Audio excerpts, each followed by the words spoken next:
My name is Jessica Hatfield, and this is my 4 stilted Halloween costume. A quadrupedal tree-like creature, the character design for which I've been tinkering with for years. This is actually the second draft of this costume, the first of which my grandma and I completed in 2019, inspired by the original Stilt spirit created by Melissa Irwin in 2010.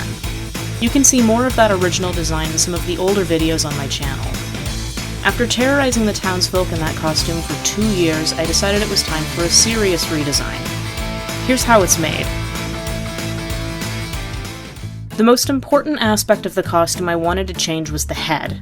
The creepy blank party mask Melissa used in her 2010 original has been a consistent feature for every mimic, including mine. So in 2021, I wanted to distance myself from all the other 4 stilt costumes by building a fully mechanized skull to give my creature more of a head and neck to balance out the rest of the body.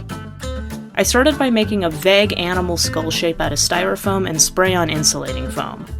My brother and I tried sculpting it using various experimental methods, but ultimately, the best strategy was a combination of piling on the foam and then sanding it all into shape with an orbital sander. Afterwards, I painted the whole thing with plaster and primer and then used Crayola model magic to add some details and an eye socket, and then spray painted the whole thing with the closest color I could get to bone.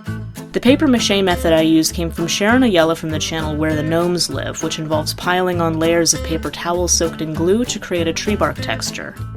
Instead of glue, however, I just used paint, which seemed to work just as well. After the paper towels dried rigid, I painted it in increasingly lighter shades of brown to create depth and a wooden appearance. In the meantime, I wanted to give the rest of the costume a similar makeover to keep the whole thing looking consistent. First, I skinned my original costume stilts all the way back down to the foam. To create the 3D winding roots texture, I used pipe insulation tubing cut in half and pinned into place with yarn. Then, I wrapped all 4 stilts in medical tape to hold everything in place and provide myself with a solid foundation to papier-mâché. Similarly to how I did the wooden texture on the skull, this process involved painting the area in primer, sticking some paper towels to it, and painting it all over again in increasingly lighter shades of brown to bring it all to life. The body of the creature was easily the most tedious aspect of the whole costume.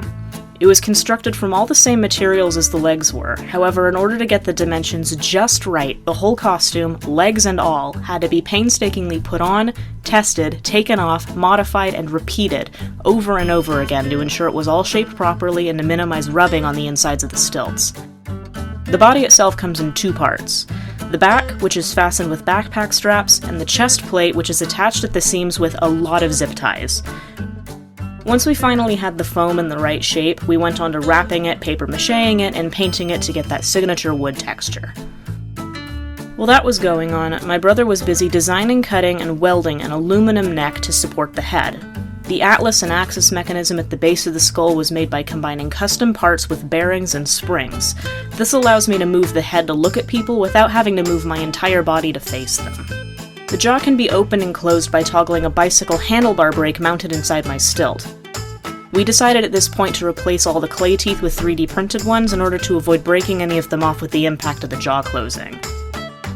This whole structure is mounted to the front of a modified marching band harness and further anchored to the rappel belt secured around my waist. Altogether, this helps to distribute the weight of the skull across my entire body. Once the creature was all primed and painted, we got to decorate. The whole thing is covered in genuine moss and tons of mushrooms handmade from model magic. All 1,600 leaves were meticulously glued onto branches made from bent and twisted florist wire, which were combined with dyed grass skirts recycled from the original costume to create its characteristic canopy and mane.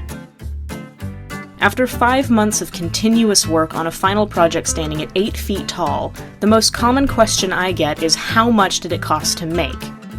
Without accounting for time, all the materials amounted to around $700, the most expensive components being the upholstery foam and rolls of medical tape used to wrap the costume before papier-mâchéing. But really, money was half the battle. I want to thank all my friends, family, and viewers like you that helped make this project possible, most notably my brother Keith with KOH Customs for designing and welding the neck mechanics, and my grandma Joan for showing up faithfully each weekend to help out with almost every aspect of its construction. If you end up using any of these techniques on a project of your own, please share it with me. I would love to see how it turns out. Thanks for watching and have a happy Halloween.